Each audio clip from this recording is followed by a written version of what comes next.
La Grande Comore est incontestablement la plus belle parmi les îles de l'archipel des Comores.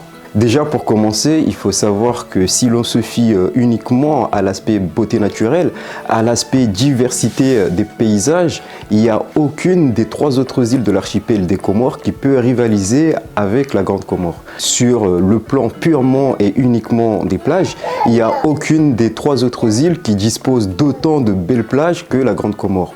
Si on rajoute à cela le fait que la Grande Comore est également l'île la plus diversifiée en termes de paysages, puisque c'est l'île qui abrite un volcan, donc le Karthala, donc un site touristique par excellence, mais la Grande Comore abrite également d'anciens cratères comme le lac Salé ou encore des zones touristiques comme le dos du Dragon. La Grande Comore est également l'île qui abrite les meilleurs hôtels et notamment un Yaloge qui a ouvert il y a quelques semaines sur l'île de la Grande Comore. Les habitants de la Grande Comore, la diaspora de Ngazidja, sont des personnes qui sont pleinement engagées et mobilisées dans la rénovation et dans la transformation de leur ville et village.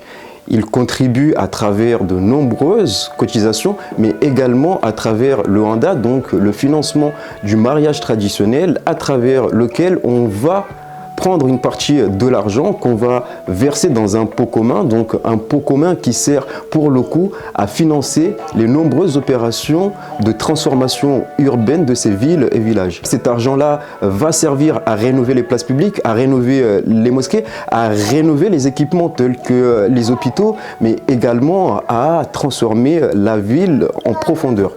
Au final, lorsqu'on dit que la Grande Comore est certainement la plus belle des îles de l'archipel des Comores, c'est qu'on prend en compte tout cela. L'idée de cette vidéo n'est pas de dénigrer les autres îles, mais uniquement de valoriser Ngazidja sur ces aspects-là, mais tout en profitant pour rappeler que nous avons hérité de 4 superbes îles. Dieu nous a légué 4 îles magnifiques. Il est donc de notre devoir de les préserver, il est donc de notre devoir de les transformer pour les transmettre aux futures générations dans les meilleures conditions et en essayant de les préserver du mieux que l'on peut.